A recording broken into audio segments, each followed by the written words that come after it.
Aula 19. No vídeo anterior, eu tinha prometido que ia falar sobre a previsão da geração e consumo de energia no Brasil e no mundo, inclusive nos próximos 50 anos, mas eu achei melhor passar para uma próxima oportunidade, para os próximos vídeos, porque depois eu vi que tinha uns assuntos que acho que são mais, que fazem mais sentido comentar agora. Depois eu falo sobre previsões, tá? Então, eu queria disponibilizar para vocês aqui, né, compartilhar, é, sobre um assunto, né, que seria, que até então eu falei só de matriz energética no Brasil e matriz elétrica no Brasil. Agora eu queria falar mais do mundo, né? É, como essa energia é aproveitada no mundo? Matriz elétrica e energética especial, energética e inclusive elétrica mundial, tá? Então é sobre isso que eu queria comentar com vocês.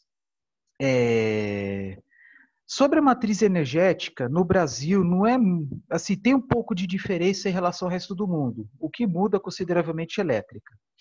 Vamos falar sobre a energética. Bom, da mesma forma aqui no Brasil, né, no resto do mundo, predomina a cadeia do petróleo. Essa figura, ela é bem antiga. Claro que já teve aí umas modificações aí consideráveis, né? Como, por exemplo, estamos em 2020, aqui a impressão que dá é que o petróleo está em queda livre e gás natural uma subida considerável. Só que é em número relativo, tá? Não em número absoluto. E, como eu falei, essa figura deve ter uns 20 anos mais ou menos. Onde eu quero chegar? Na, na economia do petróleo, fala-se muito do tal do pico de Hubbert. O que é isso? É a situação ao qual acaba com o crescimento da produção de petróleo e a produção do petróleo começa a despencar. Só que esse pico de Hubbert ele foi já postergado várias vezes, até hoje ele é postergado. Por quê? Por exemplo, na década de 70 estava previsto que 2000 ia acabar com o petróleo, que não ia ter mais economia do petróleo. O que nós observamos? Que tem só crescido, devido principalmente à descoberta de novas jazidas, embora mais caras, mas com o desenvolvimento tecnológico tem possibilitado a produção de petróleo ainda a um preço convidativo com que possa competir com outras fontes de energia. Então, por exemplo, essa curva com esse pico ainda pode ser mais deslocada para o lado direito. A participação do gás natural está crescendo, mas ainda é menor que a do petróleo. Agora, o do carvão tem caído. Tá? Não muito como aqui, mas tem caído, da linha tem caído assim mesmo. Aí tem outras propostas, outras perspectivas aí, por exemplo, nessa curva crescente aqui, é da nuclear. Só que sempre quando tem alguma tragédia aí, né, quando tem algum acidente nuclear, né, fala-se muito em desativação das usinas já existentes, a não construção de usinas novas, enfim. E aí fala também aumento da participação da energia solar e fusão nuclear. Fusão nuclear, eu vou falar sobre isso mais para frente, né? Aqui no mundo, isso aí é um material extraído do Departamento de Energia do Governo dos Estados Unidos. Novos investimentos em energias limpas dividido por tecnologias. Tá? Poderia ser um investimento muito maior. Está crescente, mas, ao meu ver, não é crescente de uma forma vertiginosa. Então, mas em compensação, né, dá para observar que nos últimos anos, nos últimos 2, 3 anos, talvez, não, até mais, até desde 2011, houve um crescimento maior, né? Houve, ou melhor dizendo, um investimento maior na geração solar, especialmente para geração de energia elétrica. Solar fotovoltaica, energia solar concentrada, que é uma outra que eu vou falar bem mais para frente. Mas também uma participação considerável, né, da geração eólica. E, bem menor, biocombustíveis. Tá? E a categoria outros, pode ser energia do biogás, apesar que biogás está como biocombustível. Aí tem outras iniciativas aí, hidrogênio, biohidrogênio, energia das ondas, das marés, algo que eu vou falar bem mais para frente. Previsão, né? Consumo de energia até 2060. Vocês podem ver que possivelmente, né, uma previsão até de duplicar o consumo de energia, mas algumas fontes vão ter uma participação menor do que outras. Por exemplo, o carvão vai dar uma estabilizada, mas isso aí é uma previsão, né? Quando eu falo 2060, daqui a 40 anos, ninguém sabe o que vai acontecer nesse período de tempo tão longo, né? Mas enfim, pode ter, por exemplo, aí um aumento do boicote ao carvão. Vocês estão vendo que pode até ter um aumento ou um crescimento da geração nuclear, né? Mas o que remete, por exemplo, a diminuição da geração elétrica termonuclear? Às vezes algum acidente, Geralmente, quando é acidente nuclear, é tragédia mesmo, né? Então, esses baques enormes aí que contribuem para a inibição da geração termonuclear, né? Então, assim, uma estabilização, até mesmo uma pequena queda do carvão, mas o que contribui, na meu ver, principalmente na queda de uma participação de uma fonte de energia, é o aumento da outra, é a concorrência. Por exemplo, aqui o carvão, né? A maior parte do carvão é como fonte de geração de energia elétrica, mas tem outras aqui que têm o mesmo objetivo, tá? Então, a longuíssimo prazo, é uma participação ainda grande do gás, menor dos derivados de petróleo. Aqui até é crescente, mas eu duvido que vai crescer mais do que isso. Nuclear. Biomassa tradicional. O que é biomassa tradicional? Lenha. É pegar material e queimar numa caldeira, é queimar num fogão a lenha, enfim. Agora, outra biomassa aqui é algo mais trabalhado, pode ser aí biocombustíveis, ser usado em veículos, tá? Um pouco crescente hidráulica, crescente consideravelmente eólica, porque, pelo menos no Brasil, o potencial para geração eólica é maior, o potencial disponível na natureza.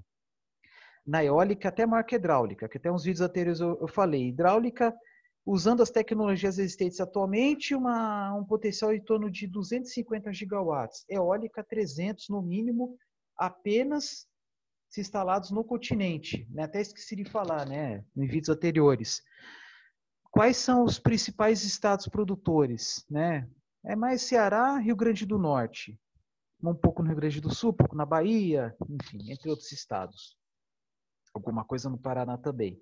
Energia solar, né? Parece que é o que mais domina no geral. Geotermia e novas tecnologias, que pode ser hidrogênio, energia das ondas, das marés, etc. Aqui é um gráfico semelhante, mas colocando até 2100. Aí vocês estão vendo uma participação aí até gritante do solar. E a menor ainda do petróleo, derivados e carvão. Tá? Atualmente, por exemplo, exajoule é uma medida, né, de energia, mas é uma medida aí, deixa eu ver, 1000 terajoules. 1000 terajoules, 1 terajoule é 1000 gigajoules. 1 gigajoule é 1000 megajoules, aí depois quilojoules e depois joules. Né? Então, quilo é 10 elevado à terceira, mega é 10 elevado à sexta, giga é 10 elevado à nona, tera é 10 elevado a 12, então hexajoule é 10 elevado a 15 joules. Isso no mundo, em 2019. Consumo maior qual? Petróleo e derivados. Então, ainda a cadeia do petróleo é mais importante. Né? Carvão, considerável ainda, só que o petróleo é bem mais diversificado, alguns derivados usados para geração elétrica, a maior parte para o setor de transportes. Né? E também setor industrial. Renováveis, hidráulica, nuclear, né? Gás aqui, no caso, gás natural. E aqui, maior participação das energias renováveis e quais regiões. Aí separa, por exemplo, né? Brasil com outros países da América do Sul e América Central. Então, Brasil aqui é uma das participações consideráveis, né? Isso em porcentagem, né? Então, aqui, 16,3% das energias renováveis... Desculpa, 16,3%. Isso mesmo? Isso, 16,3% da matriz energética do Brasil é por parte das renováveis. Só que vocês estão vendo que nos vídeos anteriores eu falei que era muito mais que isso, que era em torno de... Não, peraí, falei besteira. Não, nos vídeos eu acabei confundindo elétrica com energética, mas enfim. Matriz elétrica no Brasil é em torno de 80%, né? Uns 60 e poucos, 66% hidráulica, e tem aí uma participação considerável das eólicas, biomassa e solares. Mas em matriz energética, no Brasil é em torno de 40% a 45%. Mas porque inclui-se a hidráulica. Aqui excetua-se, porque é muito comum em publicações estrangeiras não considerar a hidráulica. Aí é questões políticas, a meu ver. Tá? Aqui, mesma coisa, tá? Aí vocês estão vendo aqui, ó. América do Sul e América Central, um grande pulo. Mas desculpa, agora que eu vi. Geração de eletricidade. Olha só. É a região em que a hidroeletricidade é a mais importante.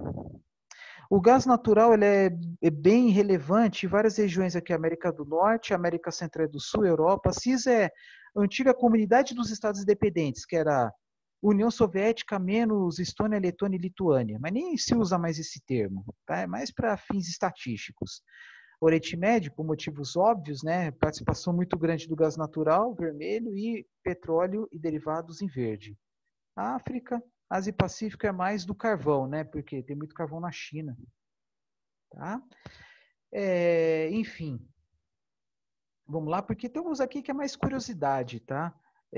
Que mesma coisa, aí já é matriz elétrica global.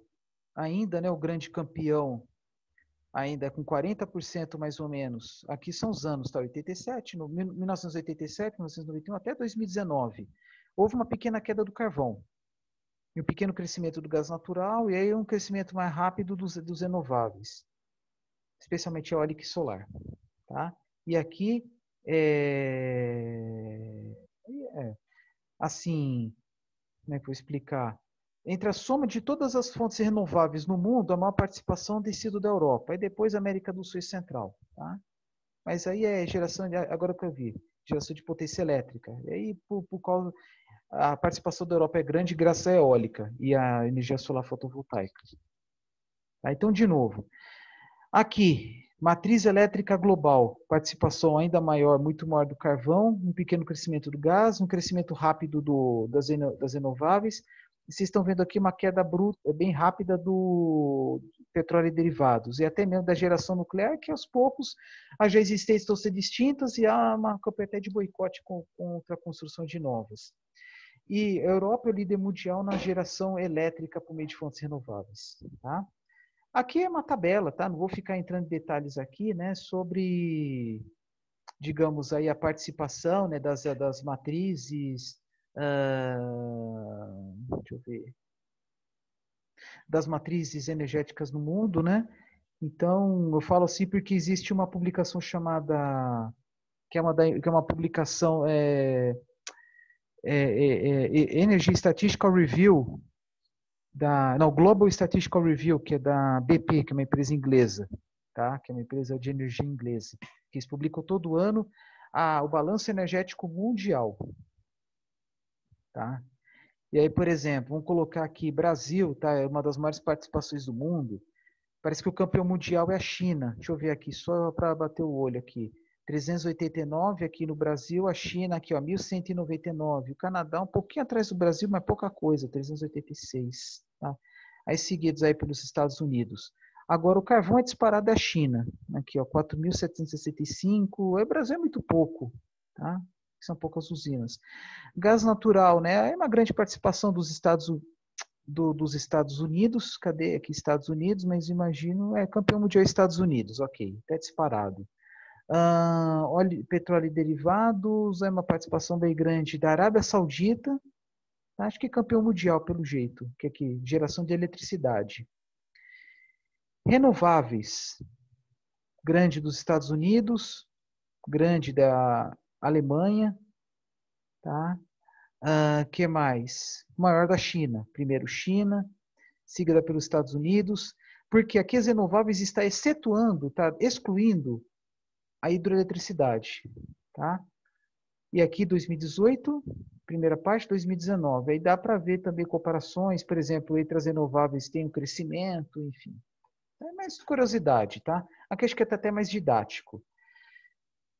É renovável, né? Como falei de novo, né? Quando fala renovável, é muito comum materiais em português, assim, brasileiros, melhor dizendo, não sei de Portugal, mas do Brasil, hidráulica está dentro das renováveis. Agora, quando é material principalmente de idioma de língua inglesa, é mais comum colocar hidráulica fora. Tá? E quais são as outras aqui? Eólica, solar, aqui bomba turbina, bem mais para frente eu vou falar de bombas funcionando como turbina, mas é mais como armazenamento de energia, nem tanto como geração. Aí mais para frente eu vou explicar melhor. Bioenergia, queima de biomassa, né? Biogás, bagaço, palha, cascas, madeira, etc. CSP eu vou falar bem mais para frente, que é energia solar concentrada, tá? Que aí já é fora do contexto da solar, que aqui solar é mais solar fotovoltaica. que mais? Relações, né, de maiores consumidores, tá? Por exemplo, no caso de energia elétrica, o campo é a China, depois Estados Unidos, Brasil, né? Aí sim eles estão colocando junto hidráulica. Por que que eu estou falando isso? Em 2010, que eu falo que foi o primeiro ano que eu vi, não foi em 2010, mas eu vi o material de 2010 pela primeira vez da Agência de Energia dos Estados Unidos. Em 2010, eles estavam separando hidráulica e hidroeletricidade dos outros renováveis. Mas quando eu vi o material de 2018, eu não sei quando que eles fizeram isso, mas vamos comparar com 2018. Quando eu vi o material de 2018, eu vi que eles juntaram. Então, antes era Renewable Electricity, que é solar fotovoltaica e eólica principalmente. E separado da hidráulica, agora colocar tudo junto. Porque senão o Brasil não ia estar em terceiro, ia estar para baixo, ia estar depois da Alemanha, talvez depois da Índia. Tá? Só que ao juntar hidráulico, o Brasil fica em terceiro de potência instalada. Igual uns vídeos atrás que eu mostrei que hidráulica em torno de 105 mil megawatts, aí junta uns 15 mil da eólica, alguma coisa aí, uns 15, 16 mil da biomassa, aí vai dar tudo 135.669 megawatts ou 135,669 gigawatts, né? Mas vocês estão vendo aqui que a China é a primeira disparada. Agora discretizado por tecnologia, né? Como falei antes, né? Primeiro a China, tal. Engraçado, né? Que tem uma tabela que mostrou primeiro o Canadá, mas tudo bem, né? Primeiro China, depois Brasil. Solar fotovoltaica, atualmente, 2020, o Brasil está em 20º. Energia solar concentrada, mais para frente eu vou explicar o que é isso, mas apenas alguns países porque é uma tecnologia que está desenvolvendo ainda, é algo que está em estágio inicial. Não é igual, por exemplo, o resto, que é hidráulica, solar fotovoltaica, geotérmica, eólica e energia da biomassa, que já são tecnologias mais consolidadas. Geotermia, o Brasil não participa, tá? Não tem usina geotérmica no Brasil. Eólica, se não me engano, o Brasil atualmente deve estar em 9º, 8º. E energia da biomassa, primeiro Brasil. Tá? Na verdade, aqui a própria leitura acaba confundida, né? Estamos falando de eletricidade, e aqui aparece energia. Seria bom que fosse biomass electricity, mas enfim. Tá? Por quê? Devido à grande participação da queima do bagaço de cana, pelo menos no Brasil. Na Índia também, né? Porque a Índia é o segundo maior produtor mundial de cana. Tá? E, eventualmente, às vezes, até supera o Brasil em produção de açúcar. Mas, geralmente, o maior consumidor é o Brasil. Quer dizer, produtor e consumidor é o Brasil. Aqui, eu falei que era oitavo. Deixa eu ver se eu estou certo aqui, que parece terceiro e quarto. Exatamente, oitavo colocado. Tá? Em capacidade instalada, 14,4 gigawatts. Por exemplo, a Inglaterra está 21,7, uma parte, não sei, acho que ainda é minoria, né? Mas tem uma parte já em crescimento que é offshore. Tá? Aí é solar fotovoltaica, no Brasil ainda está, como falei, em 20º, mas tem uma perspectiva de crescimento aí, quem sabe chega ao oitavo, sétimo, sexto no futuro. Geotermia. Como falei, apenas poucos países têm usinas elétricas usando os vapores provenientes do subsolo. Primeiro, Estados Unidos, aí até aparecem alguns países que têm com uma participação inexpressiva na matriz energética mundial, como, por exemplo, Islândia, Quênia. Né? Eu não sei do Quênia, mas Islândia, 100% da energia elétrica é geotérmica. Tá? Aí vocês estão vendo que são valores muito menores do que das outras fontes. Tá? Mas é crescente também. Aí outra coisa também, que no Brasil ainda está algo muito... Ainda nem tem ainda, acho que no Brasil seria zero, que é armazenamento de energia. Tá? O que seria armazenamento de energia? Que a gente fala em geração, mas tem que falar em armazenamento, que é a possibilidade de, por exemplo, receber energia. Aí é especialmente elétrica, né? Estão falando aqui de energia elétrica. A capacidade de armazenar energia elétrica quando a geração for maior que o consumo para fornecer em uma situação inversa, quando o consumo for maior que a geração. É guardar energia elétrica. Mas como? Né? Então, já vou antecipar que a maior parte das pesquisas, dos projetos já concebidos, já em operação, são usando baterias eletroquímicas.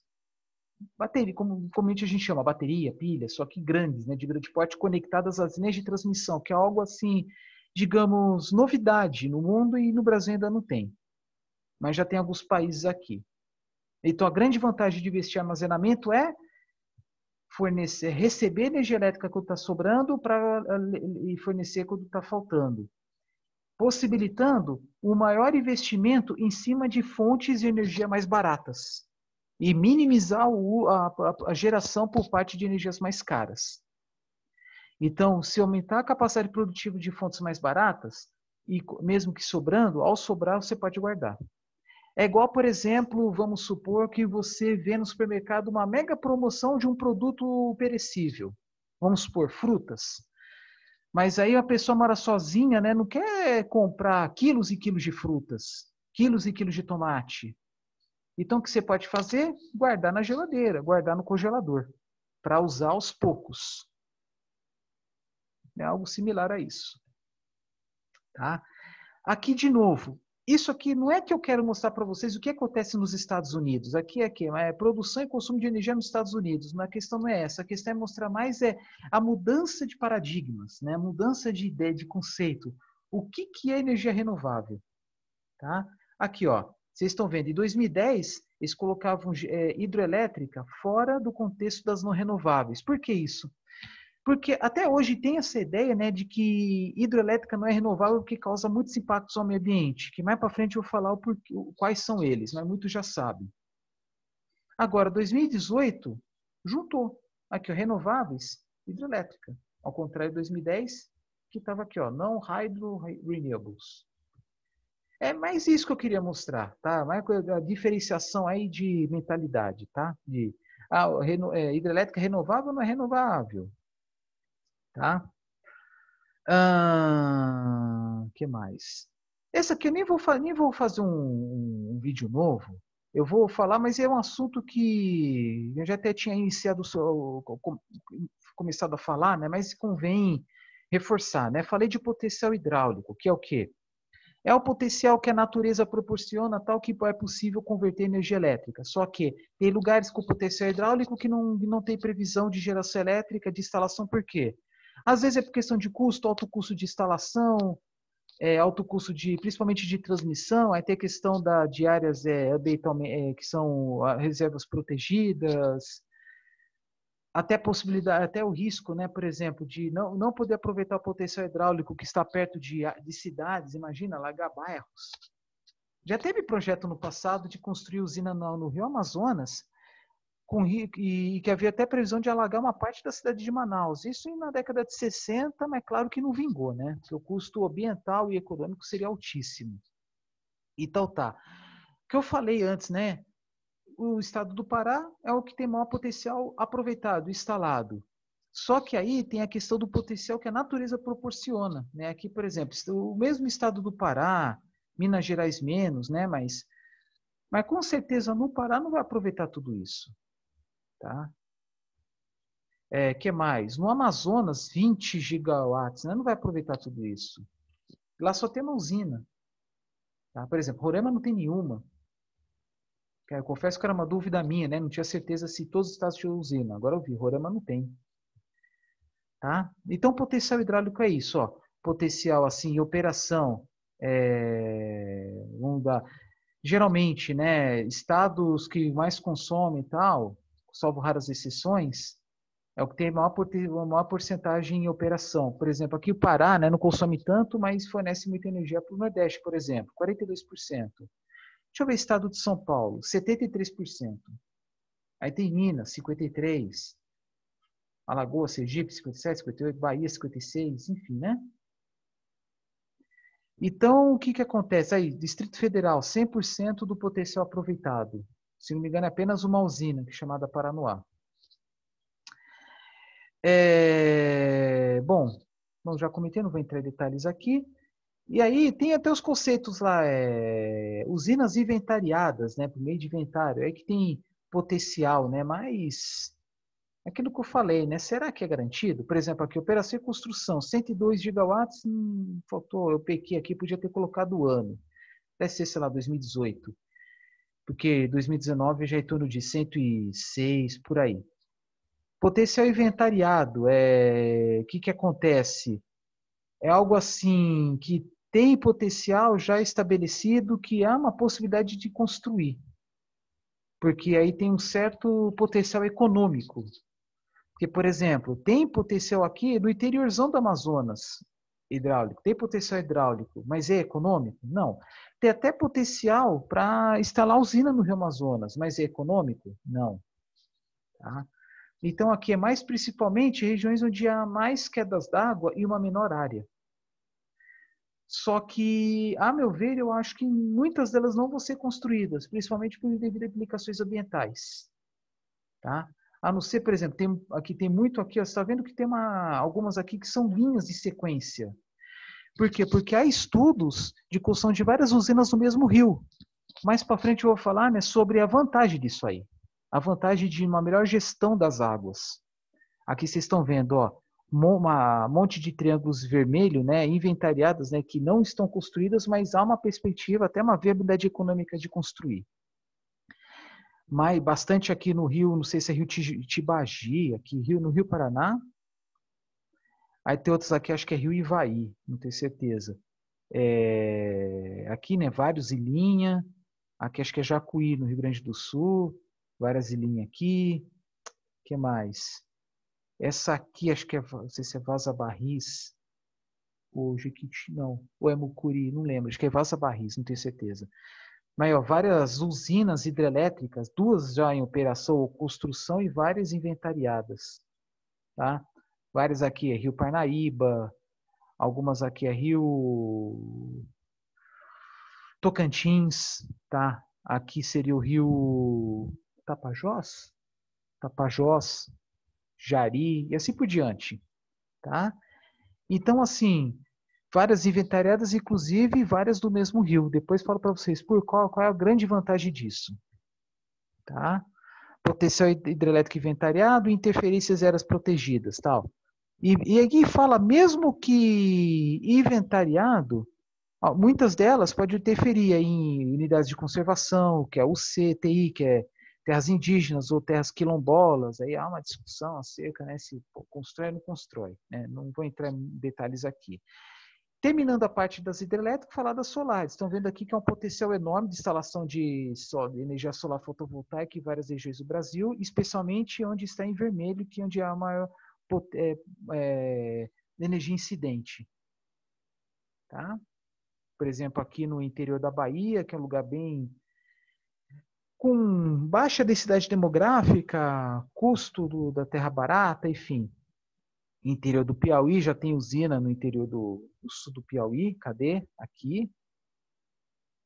Aqui é uma região também produtora de soja, chamada de Matopiba, Maranhão, Tocantins, Piauí, Bahia. Tá? E aí, excetuando o Pantanal e a Amazônia.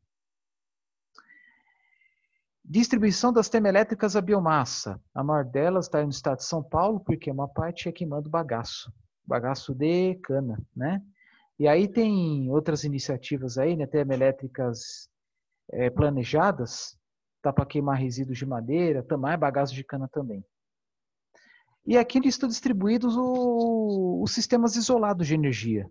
Tá? Aqueles lá que não são conectados ao sistema interligado nacional, geralmente sistemas em locais isolados. Vocês estão vendo aqui que a diferença entre círculos se dá pela potência. Tá? Dando exemplo aqui, Fernando de Noronha. Mas tem potencial de alguns desses locais serem interligados ao sistema interligado nacional, especialmente aqui na região, aqui mais próxima a Manaus, Boa Vista. Tá? Tem algumas muito pequenininhas aqui que geralmente estão em ilhas, aí é difícil mesmo. Mas talvez essas aqui, acima de 10 megawatts, são mais fáceis, tem uma maior viabilidade. E o consumo total de energia elétrica nos sistemas isolados, aqui ó, tem 270 sistemas isolados, sendo que 95 estão no estado do Amazonas. Em resumo, não estou dizendo que a meta é acabar com todos os sistemas isolados, não é isso. Tem alguns que não tem como, né? Porque as linhas de transmissão não vão chegar. Mas, por exemplo, aqui, a tendência é, por exemplo, aqui, né, mais próximo de Manaus e mais próximo de Boa Vista, a tendência é extinguir. tá? O que mais? No consumo, o consumo de energia no Brasil, em 2019, tem sido em torno acho que de 620 gigawatt-hora.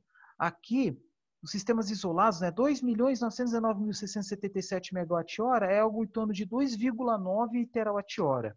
Então, vocês podem dividir 2,9 por 620. Quantos por cento? Em torno de 0,4. Então, o Brasil inteiro paga para subsidiar 0,4% de energia elétrica consumida. 0,4%. Tá? Que nem, por exemplo, né, vamos supor que a maioria dos usuários de ônibus são usuários que têm que pagar integral. Aí o integral paga pelos que não pagam, ou que pagam metade, né? É isso que é subsídio. Então, a longo prazo, a tendência é diminuir o consumo, não pelo consumo em si, mas diminuir a geração. Porque o que gera, ele é logo consumido. Tem umas perdas aí de distribuição, enfim, né? Porque geralmente sistemas isolados não têm transmissão, é geração e vai direto para distribuição, porque o alcance, né, a localização, a área de influência é muito baixa. Tá? É para uma cidade, para uma vila, para uma área territorial baixa, pequena. Tá? Esse aí é o Sistema Interligado Nacional, né, que são linhões, tá? Algumas em construção, por exemplo, entre Roraima e Amazonas ainda está acho que nem em construção está em projeto, tá? Então, tem linhões, por exemplo, que eu estou apontando aqui, né, que fornece energia de Porto Velho para Araraquara, 4.000 quilômetros de linha de alta tensão em corrente contínua, que é a mais moderna que tem, em que tem menos perdas. Aqui, por exemplo, está a usina de Belo Monte, com linhas aqui que interliga estado do Pará e o estado do Tocantins. Tucuruí está aqui também, fornecido para o Nordeste, que está perto do estado do Maranhão, e fornecendo para Belém. E aqui uma das mais recentes, que é a que vai até Manaus, que já está em operação. Aqui, por exemplo, tem linhões que ligam o norte do Mato Grosso ao sul. Por quê? Porque há projetos e também são várias usinas não muito grandes, mas são várias. Tá? Até 20 anos atrás, não tinha conexão, por exemplo, região norte e nordeste com sudeste. Não existia. Tá? E da mesma forma, não tinha entre Goiás e Tocantins. Então, o objetivo, né, o ideal é que fosse construído mais linhas de transmissão para que uma região ou um estado que tem energia sobrando fornecer para o que está faltando. É a mesma coisa, por exemplo, né, numa comunidade, uma família tem comida demais, um alimento em demasia. Por que não fazer troca com o outro, né, o escambo, que nem desde a Idade Média? Para evitar que tenha comida de menos, mas tenha um tipo de alimento de menos faltando, sabendo que tem outro que está estragando. Acho que vocês entenderam o que eu quis dizer, né? Com conexões, né, com o Paraguai, que está aqui, né, Itaipu. Tem uma na região de Garabi, que é fronteira do Brasil com a Argentina, e outro, esqueci o nome da cidade uruguaia, mas está por aqui. Não, me desculpa, está aqui. E uma que eu falei, né, que foi conectada, que Roraima recebia energia elétrica da Venezuela, né, por aqui. Recebeu energia elétrica de Guri. Da usina hidrelétrica de Guri, na Venezuela. Aí a diferença, vocês estão vendo, né, entre as linhas de transmissão, a tensão, de 138 kV até 750 kV, mas tem umas linhas de corrente contínua. Tá? Em que o Sistema Interligado Nacional é responsável por 99,6% da energia consumida do Brasil. Isso. E 0,4% são dos sistemas isolados. Bom, sobre geração e consumo, é isso que eu queria falar para vocês. Tá? Aí o próximo vídeo, né, é sobre uma palavra mágica que eu tinha falado há tanto tempo atrás, que acho que é muito interessante falar nos dias de hoje, que é a tal da intermitência. Tá? Vocês vão ver o que é isso com mais detalhes.